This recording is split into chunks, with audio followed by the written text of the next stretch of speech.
Good morning everyone, welcome to my YouTube channel. हम पढ़ रहे हैं दज्जाल एक फितना। आज का हमारा टॉपिक है बुरे हुक्मरान। आप सल्लल्लाहु अलैहि वसल्लम का इरशाद है कि हर कौम पर वैसे ही रहनुमा मुसल्लत किए जाते हैं जैसे वो खुद होते हैं।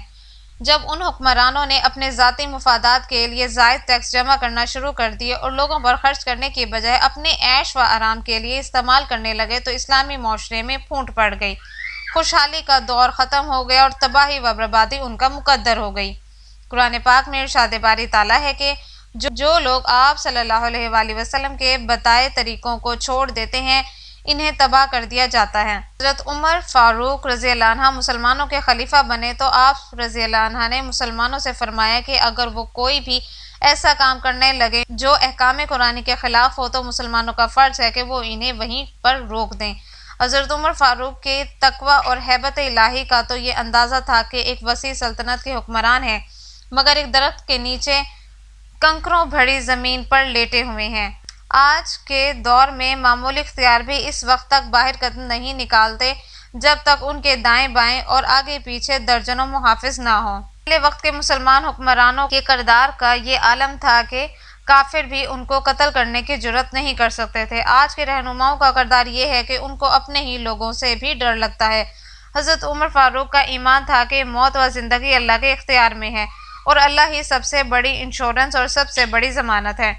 एक मरतबा एक शख्स आपके पास आया और बारिश के लिए दुआ मांगने की इजाज़त की क्योंकि उस वक्त खुश्क साली थी। आपने फरमाया ये इसलिए है कि लोगों के अंदर याद इलाही कम हो रही है, उनके दिलों में खुश्क साली है, इसका असर बाहर भी नज़र आ रहा है।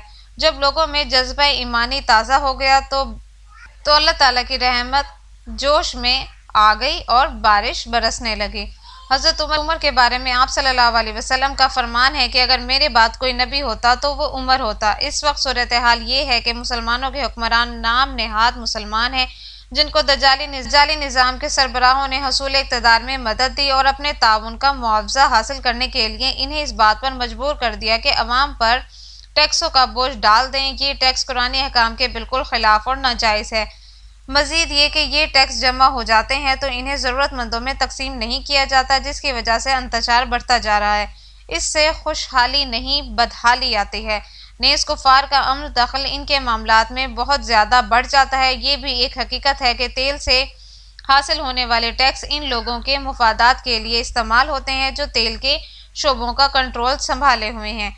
मुसलमान इससे खातिर ख्वाह फ़ायदा कम हासिल करते रहे हैं। तेल से हासिल होने वाले सरमाए को काफिर मशरिक व मगरिब में अपने इक़्तिदार के इस्तेहकाम के लिए इस्तेमाल करते हैं। फिर ये सारा सरमाया उनके बैंकों में पड़ा रहता है जिसे वो सूद पे देते रहते हैं और मुसलमानों के सरमाए ही से इन्हीं की हुकूमतों को मकरूज बना लेते हैं। मुसलमानों का सरमाया कुफ्र का हथियार। यही सरमाया निज़ाम कुफ्र की बड़ी बड़ी कॉरपोरेशंस को भी चलाता है। ये कॉरपोरेशंस कुफ्र की हैं, मालियाती इदारे कुफ्र के हैं, इससे फ़ायदा कुफ्र को हासिल होता है। इनको कंट्रोल दज्जाली निज़ाम के रहबरों के पास है। दौलत मुसलमानों की है, वसाइल मुसलमानों के हैं मगर उनको इस्तेमाल निज़ाम कुफ्र करता है और इस दौलत को जो मुसलमानों की है मुसलमानों ही की तबाही के लिए इस्तेमाल करता है, इसलिए कि इस निज़ाम का बुनियादी मकसद ही इस्लाम को और मुसलमानों का नुकसान पहुंचाना और तबाह करना है। इसके ज़रिए वो दुनिया भर में तिजारती और इक़्तिसादी कंट्रोल हासिल करना चाहते हैं।